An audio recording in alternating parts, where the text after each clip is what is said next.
Welcome back to Melon Kitchen. Thanks for watching my What's for Dinner video. The first dinner that I made was a zuppa toscana with cauliflower instead of potatoes, and I made it using my Instant Pot. The Instant Pot is something that I recently got as a birthday present, and I'm still learning how to use the functions. So I started with the saute option for sauteing the onions and the pork and bacon. And one thing I will say is I prefer to make this on the stovetop. It was tricky to not get the pan liner to move around. There was a lot of smoke, and it essentially did do the job, but I would just prefer to do this actually on the stovetop the way I normally make it. I will say that I love my Instant Pot, and I've made several other things in it, such as beans and eggs and just meat, using the Instant Pot actual function, and I really enjoyed it. Okay, back to the what I'm doing here. I added in the cauliflower and some chicken stock. You could use chicken broth. And this is making a large batch, so normally I don't add water to the recipe, but because I'm doing a double amount, I decided to just fill up the box with water because I did add some extra sausage in it, more than I typically would do. And this really gives it a great flavor. The sausage and bacon and chicken, it's really tasty. And then what I did to cook it is I turned the Instant Pot to 0 and basically brought it up to pressure. And that was enough to tenderize the cauliflower, which is all I needed. And I like my vegetables with a little bit of crunch. How about you? Do you like your vegetables with a little crunch, or do you like them really, really tender? I like mine with a little bit of a crunch, and doing it like this made them a little, not necessarily mushy, but just not, again, the way that I prefer them. Let me know in the comment section, guys, how you like your vegetables. And then I added in some chopped kale. I usually chop my own, but the store only had this packaged version, and it worked great though. And I just put it in there, and it was enough to tenderize it without having to reheat it more. So overall, this meal was very tasty, and it turned out great. Just I prefer to make it on the stove. Dinner number 2 was a taco soup chili. And the reason why I'm calling it a taco soup chili is because I can't really decide if it's a real chili. It's more of a soup. And there's just a few ingredients that you'll need. I already have my hamburger pre-cooked and frozen. I like to do large batches of ground hamburger, and I already cooked them, and freeze them already prepared with just a little salt and pepper. And into the pan, I'm going to be adding in the chicken broth. You could also use beef broth. I just prefer the flavor of chicken. And so I add that in there.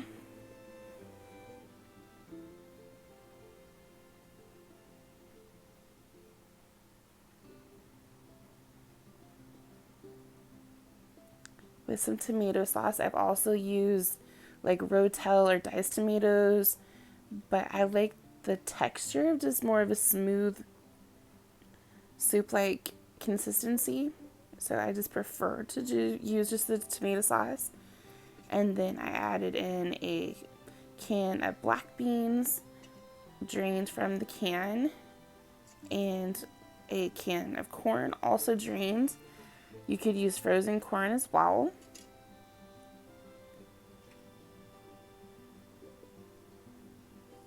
And in goes the red bell pepper. I've also used sweet mini peppers before, and they work just as good.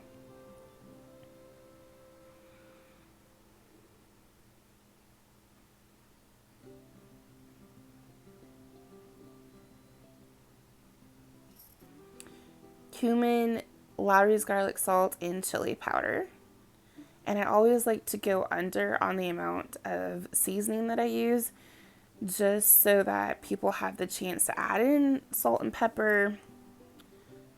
And then I also made a cornbread from the box, and I doctored it up with a can of corn, which you want to drain first, and I didn't drain it quite enough, but it still turned out okay.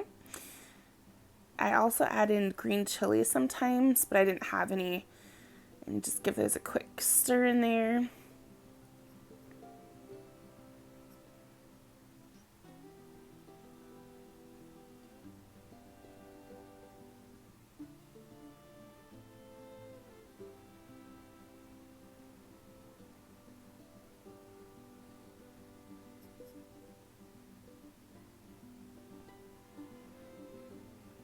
And then you add a light layer of cheese on top, and I'm telling you guys, it is going to be so good. Look at that beauty.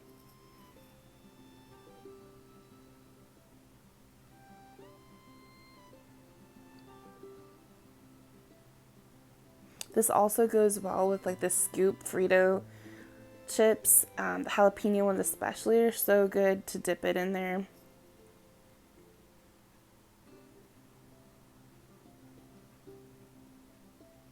Dinner number 3 is a chicken casserole.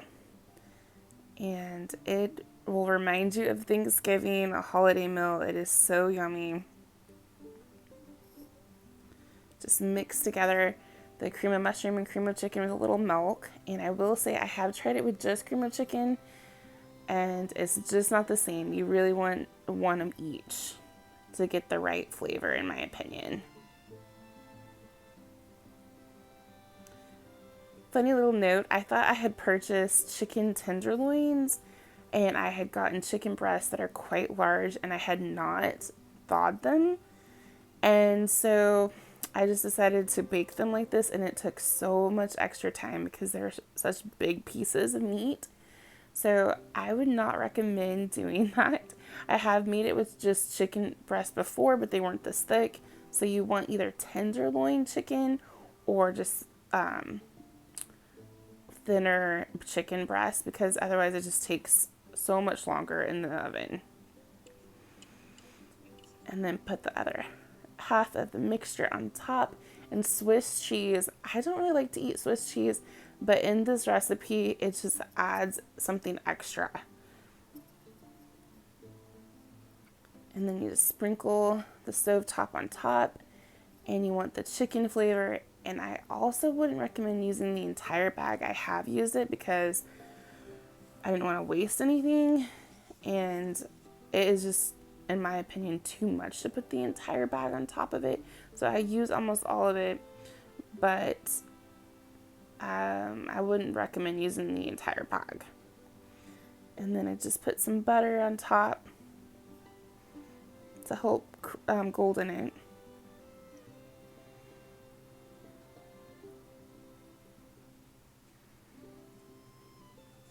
And then you bake it on 350 for about 40 minutes to 45 minutes. And then the last 10 minutes you will take the aluminum foil off so that it'll get brown on top. And this, seriously, if you're needing some comfort food or Thanksgiving flavors, this is the meal to go for.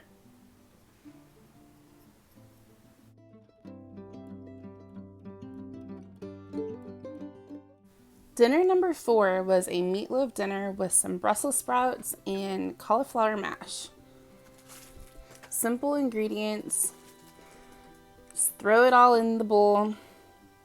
Milk, egg, seasoning, onion, quick oats, little Worcester sauce.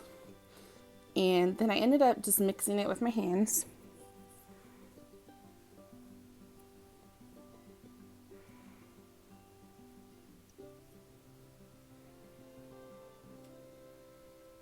The glaze is just ketchup, a little apple cider vinegar, and a little brown sugar.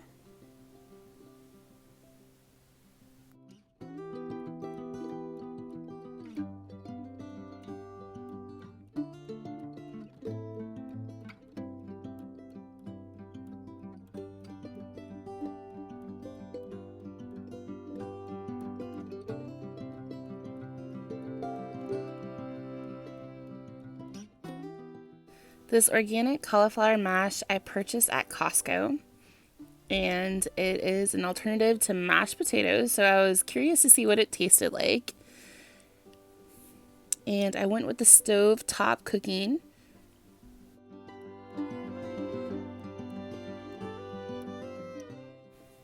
After I cut and trimmed the Brussels sprouts, I added in some avocado oil and some Lawry's garlic salt. And the cauliflower mash is ready to go. And so are the Brussels.